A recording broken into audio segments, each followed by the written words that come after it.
today, normally you all are blessed with Michael and I doing most of the talk with our maintenance program talks. But today, we're going to have our other attorneys speak as well.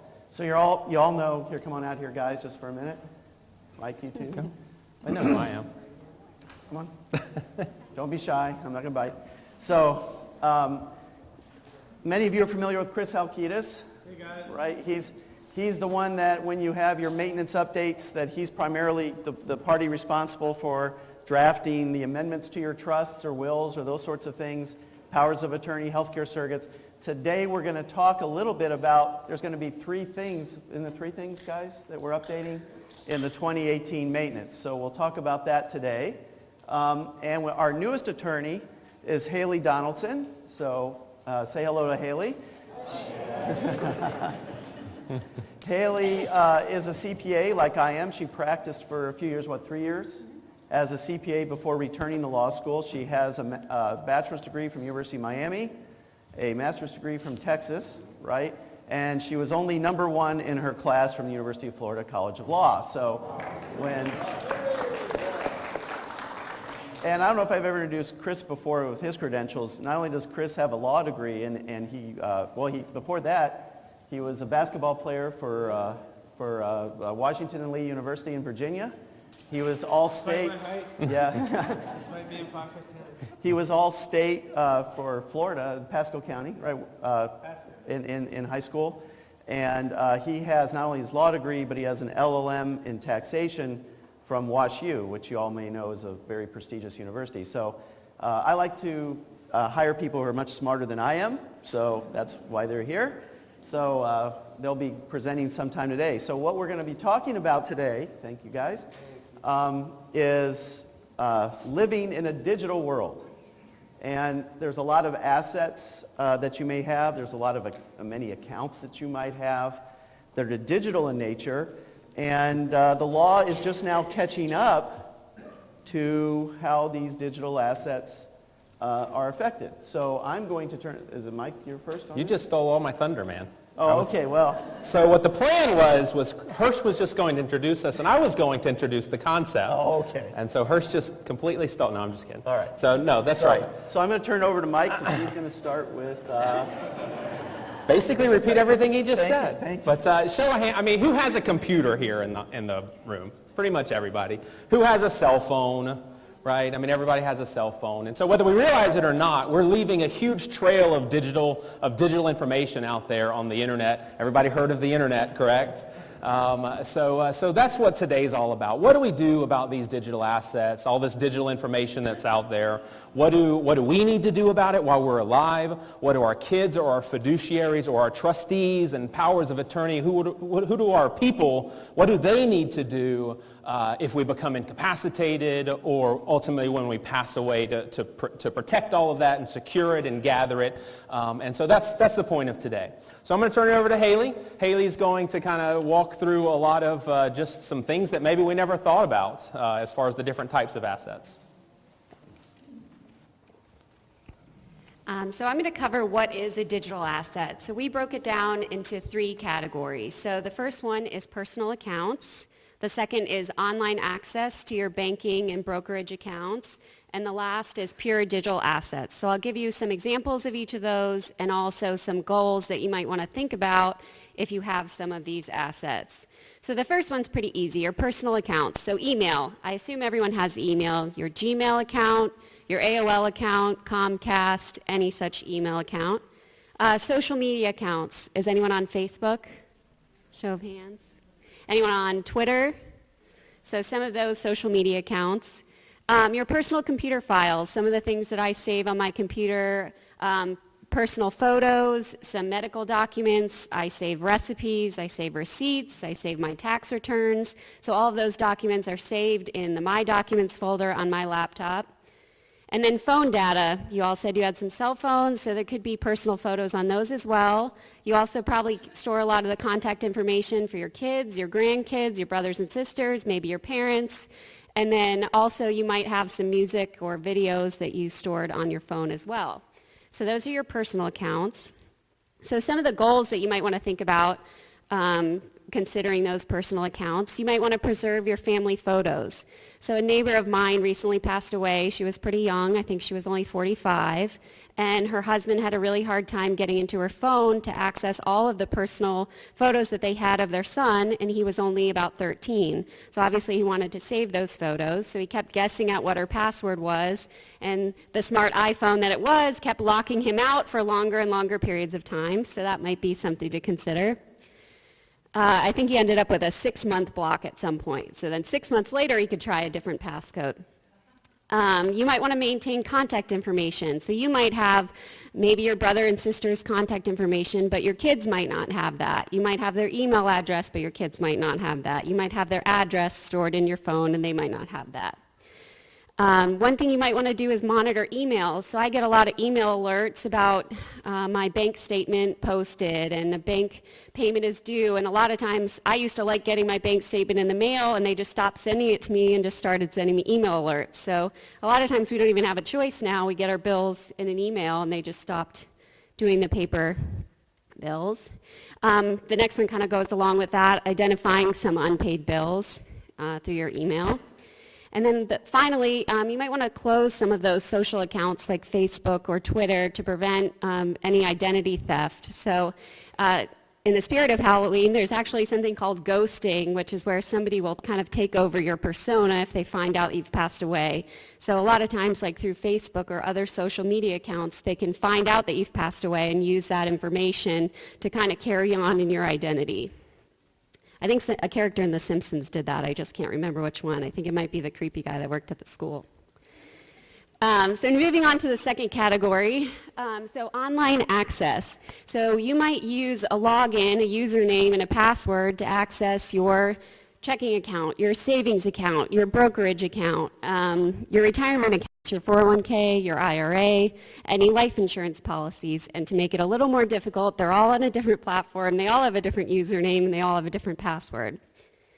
So some of the things you might want to think about with those online accounts, you might want to prevent unnecessary fees. So there might be an inactivity fee or a late payment fee or something like that on one of those accounts where someone might not know that for a while after your passing. You might want to stop automatic payments if needed. For example, if you have anything that automatically charges to one of those online accounts. For example, I think I get charged every month for my car insurance. I don't even think about it. They just charge my online account for that. If you're in Amazon Prime, you're automatically enrolled every year. So certain things like that. You might want to prevent an overdraft. So if you've set up a ton of automatic payments, at some point you might not be adding money from your savings to your checking to cover all of those expenses. You might want to check account values or investments. So an easy way to check date of death values or a current investment strategy would be to log on to some of those accounts and check those. And you also want to identify other assets owned. So for example, if something charged to your account, then it might identify that there's assets there. For example, I have a storage unit, and it automatically charges to my credit card every month. Someone might not even know that I own that storage unit, but if you saw a CubeSmart with the specific location charge on my credit card, you might know, hey, I might have some things in that storage unit. So that was the second category of digital assets. And finally, there's pure digital assets. So these might be a little more rare, but there might be some people that own a domain name, so an internet domain name. They might have an online storefront, say Etsy or eBay, where they might have things posted for sale. It could be, and those actually have a lot of value, and you would want to preserve those. You might have a blog where you have your proprietary content on there. You might have, has anyone heard of Bitcoin? I don't know if is anyone investing in Bitcoin? Yeah, a few, maybe, no.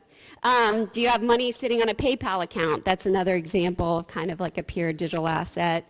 You might have a whole music library on iTunes that actually might be worth a lot to someone in your family.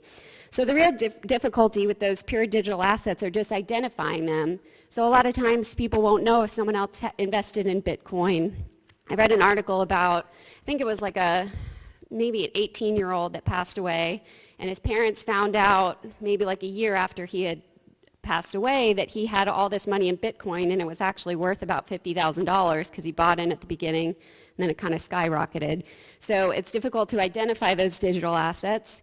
There's also some special procedures that are required to transfer some of those. For example, a Bitcoin, you have something called a wallet, and you actually need to do something in order to give someone access to your wallet. So if you don't do that before you pass away, it's actually much more difficult to get a hold of that money. And you also want to preserve the content and value. So for like a blog, or if you have a storefront online, you wouldn't want somebody kind of stealing that content from you as you've created it and it is worth something. So after all of that, those 3 different categories, what should you do is the next logical question, and for that I will pass it over to Mr. Hill. Thanks, Haley. So yeah, I mean, a lot of different types of assets, and it's interesting just over the last 10 years how it's transitioned from everything on paper, everything in person, to really a digital world. And I think of Best Buy or old Circuit City or Service Merchandise and how all those things have now transitioned over to Amazon or these online retailers. And so what do? Haley mentioned all the different accounts that we have, all the different usernames, all the different passwords, because if we have a lot of those and we're used to filling that out, a lot of times different websites have different rules for how strong their password has to be, right? So it used to be you could just put whatever type of word you wanted in. They didn't really care. Then they started making you use some capital letters and some lowercase letters, and then the next website makes you use some numbers and then some symbols. Some require symbols but don't require number. It's just crazy how different they are. And so in order for our kids or our family members to be able to access that fairly easily after we pass away, we need to know the passwords. And so I'm going to spend a couple minutes talking about password storage and some of the benefits, but also some of the dangers, because we got to be careful. And federal and state law has come in and opined on sharing and using somebody else's password. So some words of caution for people that use somebody else's password. So the pros, the advantages of having some type of password storage is it's nice and easy, it's nice and convenient. It allows us to have some type of record of all of our passwords. Now, that could be as simple as just a notebook where you write down all of our usernames and passwords. Here's the website of my www.bankofamerica.com. Here's my username, here's my password, and I do that for all of them, for all of my various accounts. That's one way to do it. But again, in the digital world, there are a lot of services now that will allow us to do it online. And so I'll share a couple of those as we get to it. The major disadvantages, obviously, though, would be the potential that it could get misused. So somebody gets our booklet that has all of our passwords. They got pretty much everything that we are as far as our finances are concerned. And so we want to make sure that that's protected and that's safe as best as we can. Hacking, obviously, when we're dealing with online stuff, I've got a slide up here in a minute about the Experian? Equifax that got hacked recently, and all the ramifications from that. We'll touch on that. And then finally, terms of service. And you know how whenever you sign up for something, they have the big, huge legalese that you have to scroll all the way down and click accept or agree or something along those lines. Anybody ever take the time to actually read that? I got a couple. Yeah, I'm sure there are a couple. I've kind of skimmed through it before, but no, you want to use it? Okay, I'm going to click accept and agree. Well, if you read the fine print, there's any number of things that you're agreeing to as far as who you will give access to, or that you won't give anybody else access to use that particular website or that particular account or username. So that's kind of the disadvantages with these online passwords. So has anybody ever heard of LastPass? Anybody familiar with it? Good. I got a bunch out here. It's the one that I personally use for online storage of my usernames and passwords. So I've got an example, or I've got a couple slides here, but there's any number of other ones that do similar things.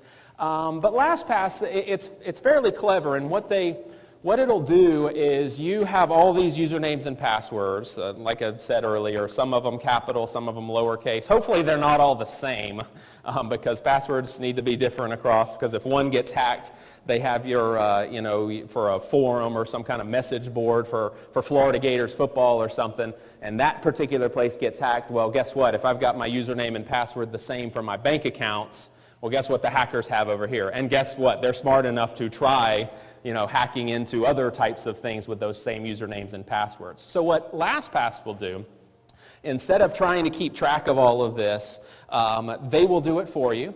And what you do is you create your own master password. So in order to log into to LastPass, you have a very, very strong password, and I'll give you an example of that in a minute. And that will unlock you to be able to copy and paste your username and password to whatever URL or whatever website you're on. And you know, this master password, that controls your vault of all your passwords. And so it'll allow you to access those without memorizing, you know, 50 different usernames and passwords. Again, that's just the one that I use. Nice and convenient, really easy to use, really easy to set up. But you do need, Can I ask a question? Sure. How many of you is your password? Anybody? Well, what about 1, 2, 3, 4? Anybody have 1, 2, 3, 4, 5, 6, 7, 8? Bad, right? Right? So, you know, one of the things that Mike's talking about here that I want you to be cognizant of, you know, he has a very, very good point in the sense that you don't want to use the same password everywhere, but don't use something that's so easy that somebody can just try it. You know, how about your dog's name or your cat's name? Any of you use that? Yes. Okay, Yeah. So, And the tricky part with that, or mother's maiden name, what are those a lot of times? My first pet's name. A lot of times those are the security questions that unlock your password if you forget it. So, you know, again, and that's what this next slide is about. So, okay, I don't want to. He's going to do it again to me, right? I like to steal Mike's thunder. No, one more point that do you all take those Facebook quizzes? You ever take those or quizzes online? Are you going to talk about those or no? Okay. Okay. No, go for it. Thanks for checking, though. Okay.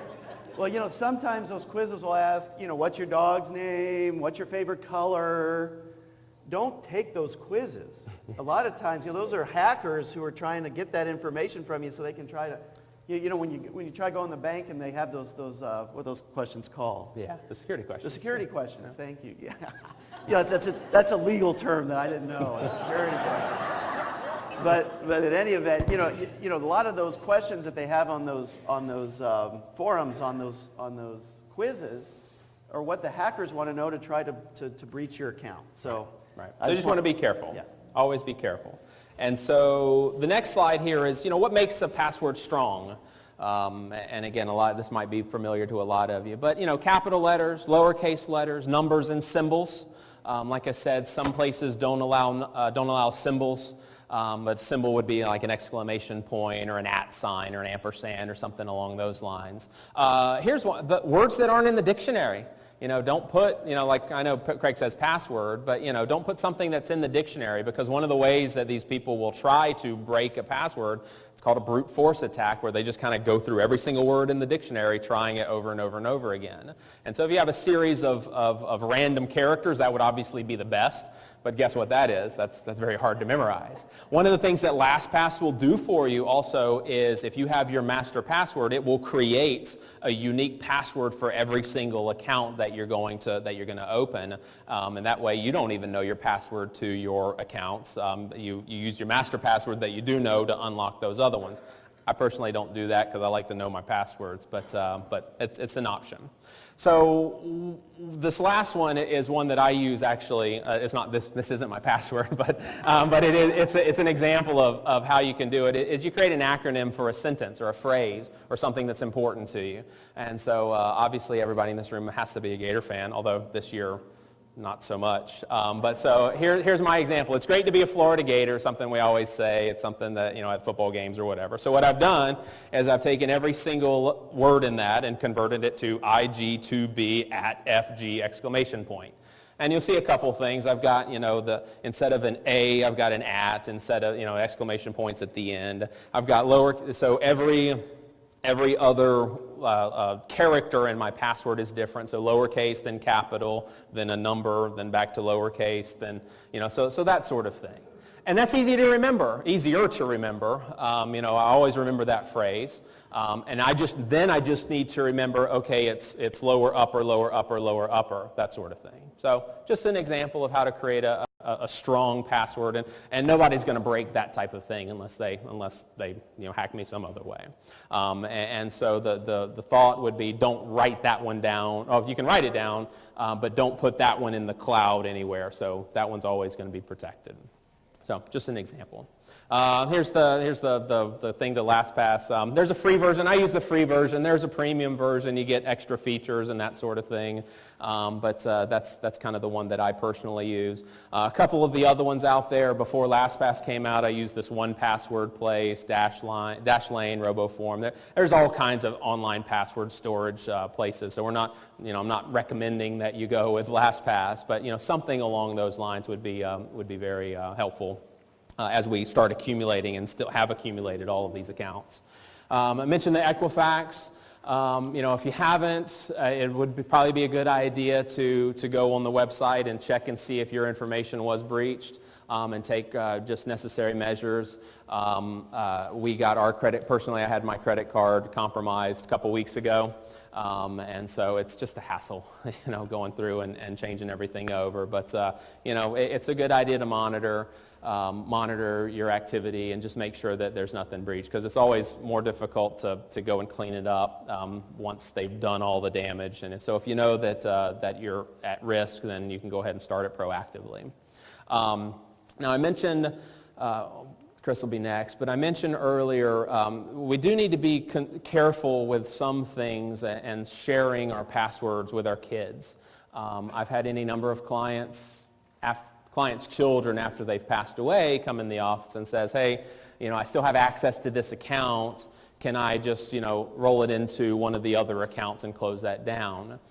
We do need to be careful about that, because I mentioned federal law, now state law. As Craig mentioned, the law is finally kind of catching up to where we are practically in the digital world. And the law is fairly clear that, unauthorized use of somebody else's username, password is crime. And I don't know what the statistics are of how many family members using mom or dad's account has been prosecuted, especially after somebody's passed away. But I will have to caution the children now that they really can't, you're really not supposed to do that under the law. So just simply sharing all of our passwords with our family members and letting them use it without doing more isn't necessarily going to be the answer. And so that's where we come in with the maintenance and some of these changes that we're going to make for this year's maintenance that I'm going to turn over to Chris with. So he's going to walk you through some of the amendments and some of the extra documents that we're going to put in place so that we can comply with Florida law and comply with federal law, giving them authorization to do what we need them to do and be able to access the account and the information. Thanks, Mike. For the longest time, my password was password and my year of birth. And then I finally figured it was time to change it. But after listening to that, if you knew me, you could probably still guess my password. So I'm going to go home based on Mike's advice and try the new storage or the password system. So, when you think about your trust and your estate plan, why do you have it? Well, kind of the purpose of our trust, purpose of our estate plan is to make it easier for our loved ones, right? Either during our incapacity or at our death. And our trusts are great. It always dealt with all our property. You remember the big boilerplate provisions in your trust, a lot of stuff about accounts, checking, savings, brokerage, real estate, tangible personal property. But what we never had in there in some of the older trusts is some information about that's.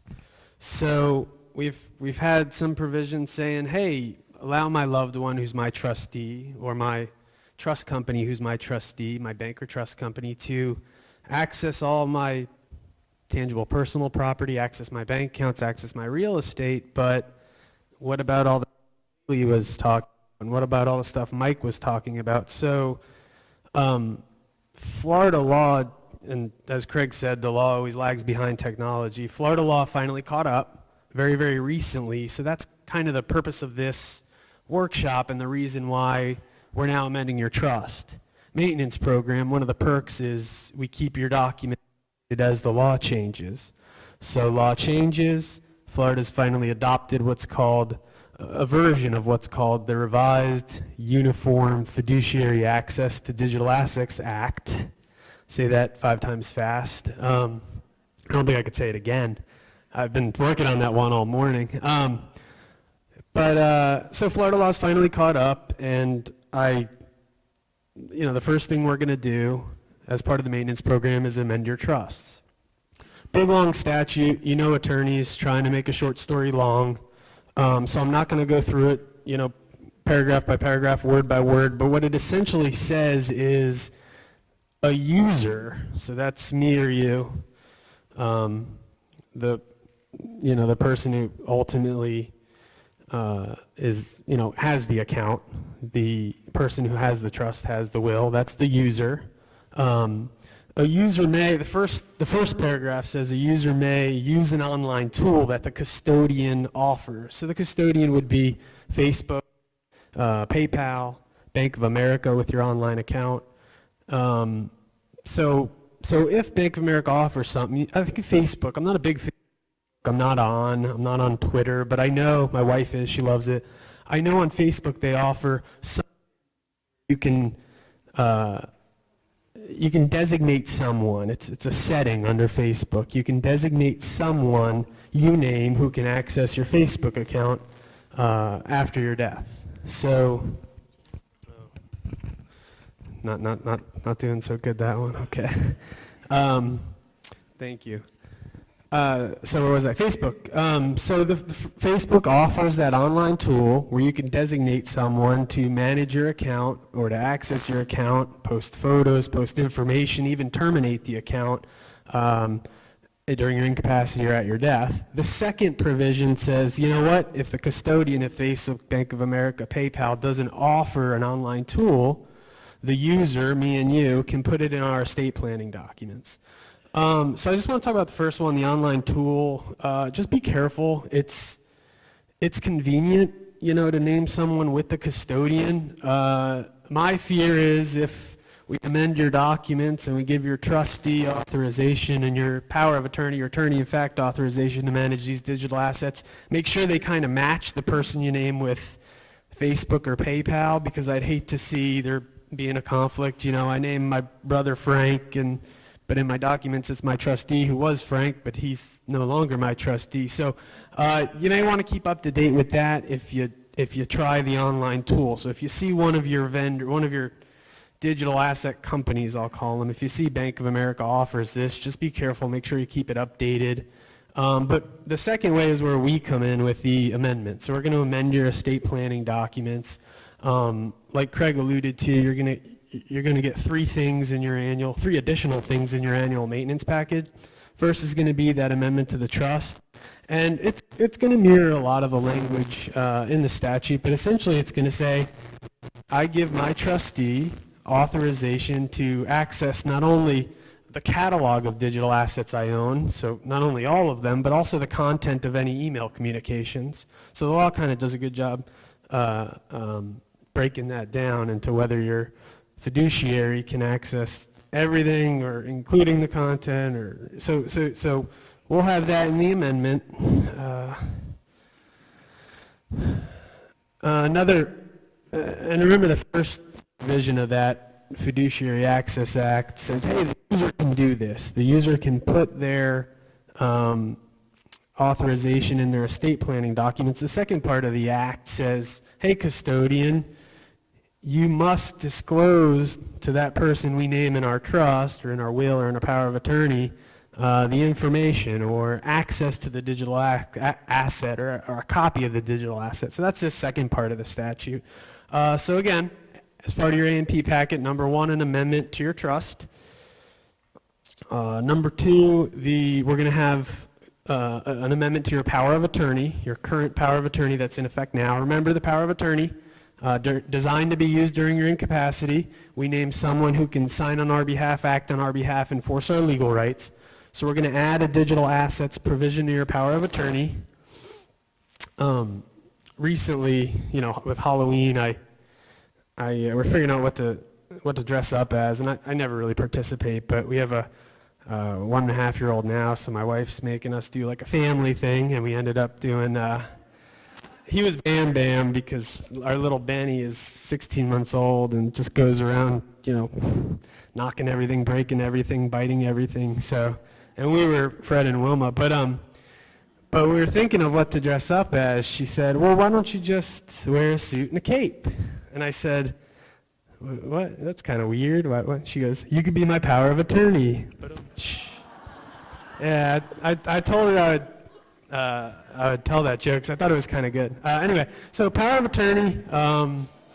There's a so like I said, that big act that was recently put on the books by the Florida legislature says you can name somebody in your trust to access your digital assets. It also says you could name someone in your power of attorney. So I have the statute. Now, when your fiduciary contacts the custodian, so contacts Facebook, contacts Bank of America, and requests permission to access the account, do we have to provide them with a copy of your trust, which we don't like to do because it's a private document? I just wanted to highlight part of the statute, and it's here in the power of attorney section, says you don't, just a certification of trust. So you'll also, in addition to getting the amendment in your A&P package to the trust, you'll get an amendment to your power of attorney. You'll also get a third document which will act as a certification of trust, and also what we'll call it is an authorization and consent for release of electronically stored information. So sort of similar to your HIPAA release, it's going to be a standalone document that says I authorize my fiduciary to access my digital assets. So that's the third document you will get, and what our hope is with those three documents in place during our incapacity or after our passing, we will make it a little easier for our loved ones or our corporate trustee to be able to access our email, Facebook, PayPal, online accounts, that sort of thing. That's pretty much what to expect in addition to what you usually get. Remember, you'll get that yellow form. Actually, let me back up. You'll get a summary of your plan in your maintenance packet. You'll get a book. You'll get a yellow form indicating whether you want to make any changes, and then you'll get those three additional documents. And now I'll turn it over to Craig to discuss our new client portal. Okay, great. So, why is this all important? Oh, thank you. Can't survive without the clicker. Why is this all important? How many of you do online banking? Many of you, right? And if you lose your password or something, what do they do usually? Oh, forget password, where do they send that new password? To your email, right? How many of you have more than one email account? Right, a lot of you, right? So you can see why it's important. So they're sending this password to an email account that might be locked, right, if you're incapacitated or upon your death. Do you see all this? So this is why this is also important. It's really kind of dry, isn't it? It's a little confusing. That's why Mike and I keep employing people who are younger than us, because with this digital stuff, really the trick is the younger you are, the more you understand it. Isn't that true? So, what's really, really important about all this is that you have your legal documents set up so that whoever it is that you trust to be able to access these things has the ability and the legal right to do so. Doesn't that make sense? So that's essentially what this year's maintenance packet is going to include. We're going to have those things involved in there. So let me talk to you about what we've added to our maintenance program, how we've enhanced our maintenance program. All of you received this brochure, right? Inside of your packet today. And this brochure kind of does describe the new program and describes everything that you are getting and what you have been getting. So we've divided up into two levels. What all of you are in right now we call the essential level. That's where we, every year, send you a written review of your trust. If there's a legal or tax change that has to do with your revocable trust, or if some of you have IRA trusts, retirement plan legacy trusts, or a power of attorney, or a healthcare surrogate change, or a living will change, all of those changes we update for you either as your family and financial circumstances might require, or if the law changes. Does that make sense? Okay, now here's the thing though. Some of you have things that are going on in your lives that we don't know about, right? So we have a laundry list. If you look in the brochure and you go to the Elite page, it has a bunch of bullet points that would suggest that you want to at least go up to Elite level for maybe a year or two. Let me give you an example. This happened not too long ago. Some of our clients have more advanced IRA planning, IRA retirement plan planning, where you have an IRA retirement plan trust. And you may remember when you signed that trust, you remember signing all these special beneficiary forms? Any of you remember that? Okay.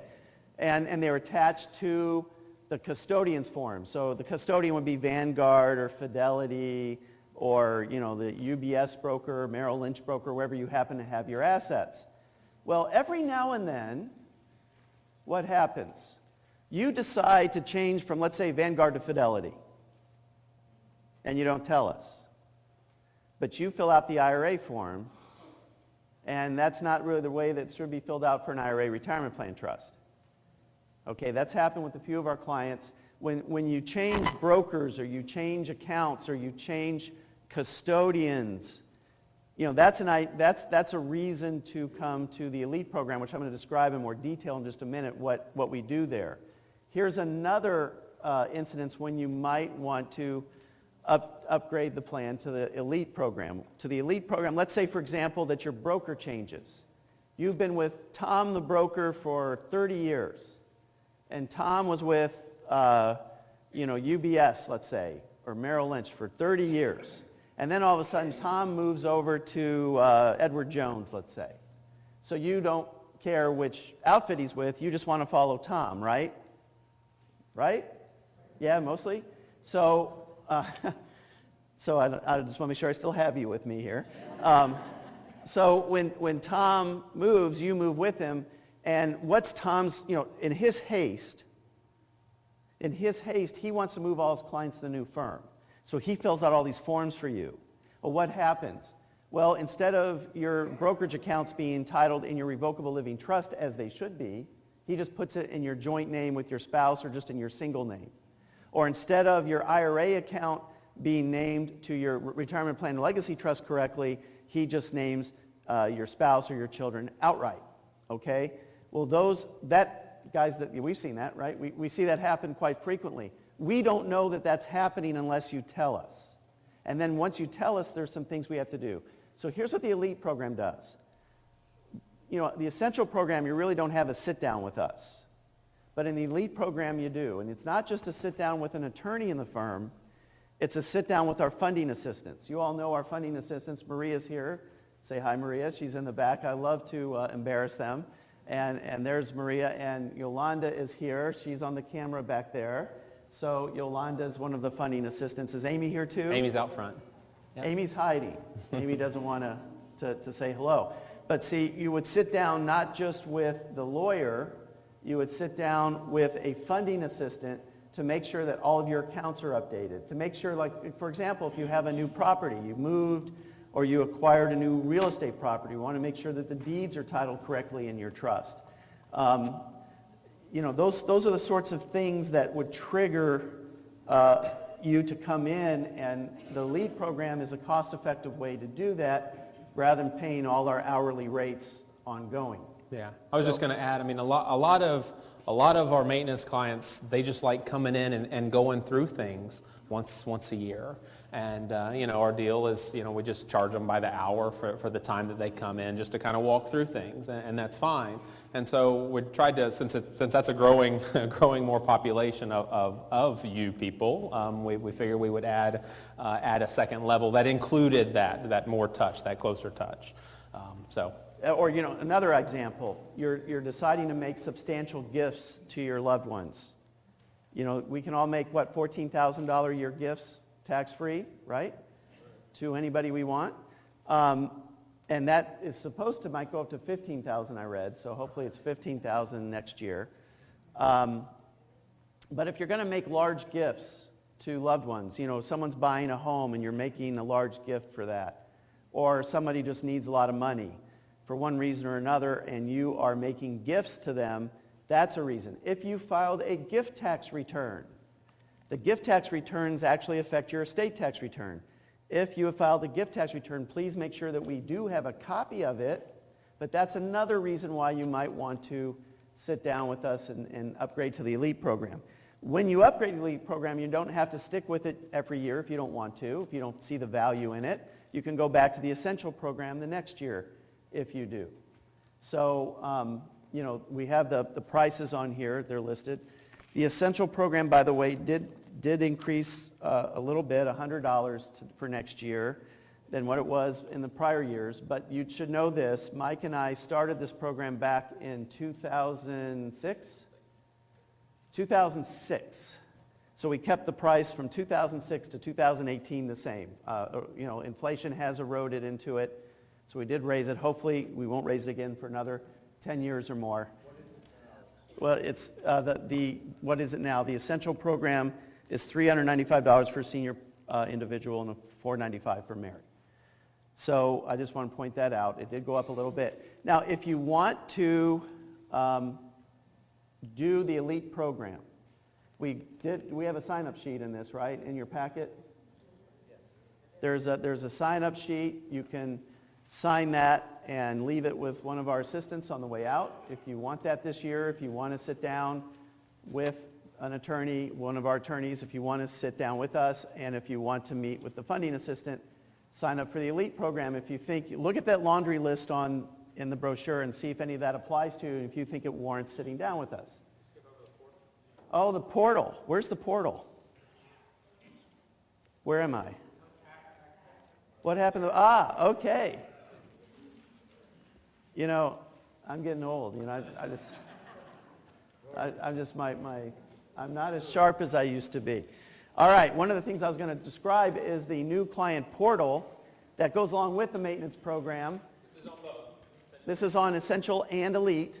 Now, how many of you have accessed the portal before?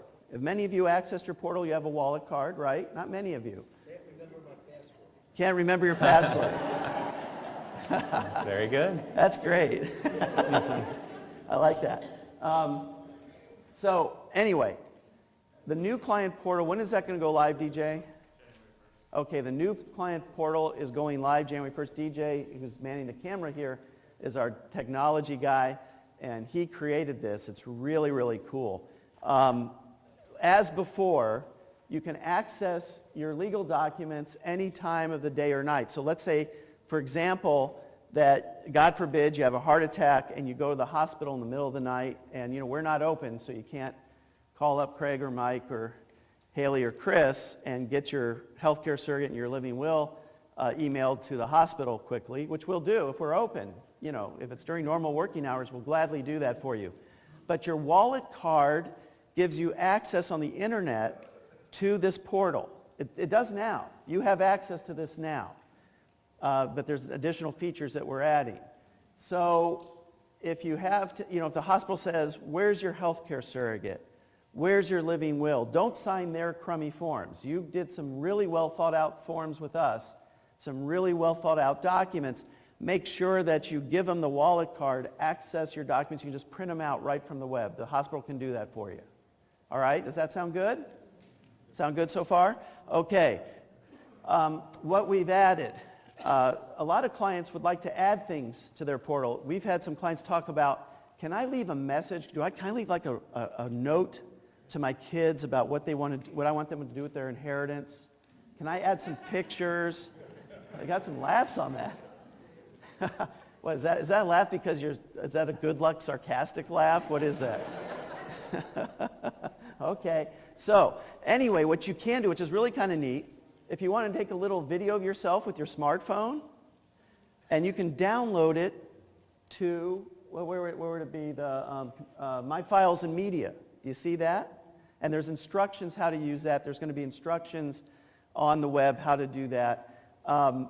So if you want to upload anything that you might consider important for your kids, even wedding pictures of yourself or pictures when you were in college or who knows what, pictures with your kids when they were little, I don't know. You can upload notes like I said, loving notes that you'd like for them to have. That can all go into your portal. We also have communication with us.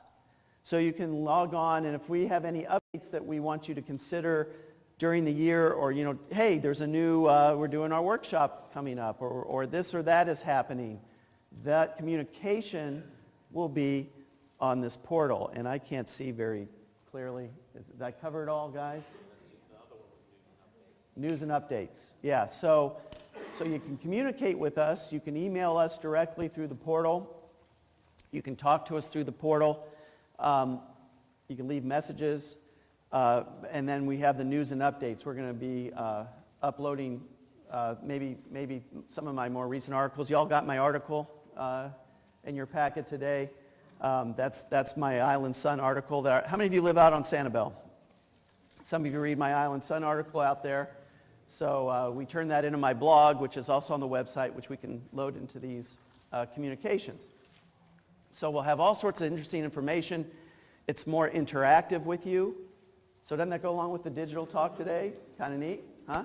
And you can custom tailor it the way that you want.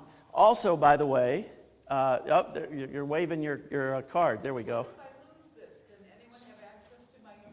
Oh, that's a good question. What if she loses it? Can anyone have access to your information? Here's the neat thing about what we have on your portal. We don't put your financial accounts on that portal. We're not putting any bank accounts or any of that information. So roughly whatever's on that portal isn't really valuable to anybody else who cares, about your healthcare surrogate other than you or your family or your trust or things of that nature. Yeah. And specifically on that card with that password, the only thing they do get is your healthcare documents. So the question was, we lost the password, and if you have your wallet and you have your wallet card that we sent you, you can really never lose your password to your health-related documents. So the way it was always set up is on the wallet card, you've got your username and you've got a little PIN number. And just by having that card alone, I can pull up your healthcare surrogate and your living will. That way, hospital, if they find you, like Craig's bicycle accident, for those of you who know that story, have access to those documents. We sent you an instruction sheet. Yolanda sends out an instruction sheet with a different password to access the rest of your documents as of right now. And again, we'll transition to this come January 1st. But that's a good question. Okay, the last thing I want to talk about before we open this up for questions, and I want to thank you all for spending your valuable time with us here today, is, I'm trying to write a book a year for all of you. And this year's book is Selecting Your Trustee. Okay? And, most of you have already selected in your legal documents, or all of you, I should say, have selected in your legal documents, in your trust, who follows you in the event of your incapacity, or who follows you in the event of your death, right? What this book goes into is more of the whys and what fors and the things that you probably want to consider when naming either a trust company, a corporate trustee, or an individual, a spouse, an adult child, and some of the other options that might be available to you, maybe mixing, adding a corporate trustee to a spouse, adding a corporate trustee to an adult child. I will tell you that I thought that this is more important because when we sit down and talk about who your trustee should be, it's part of a larger conversation, isn't it? It's usually, part of also who's getting what and all that sort of stuff. This book, it only takes about an hour, maybe 2 hours to read. There's a lot of pictures in it. It has, big print.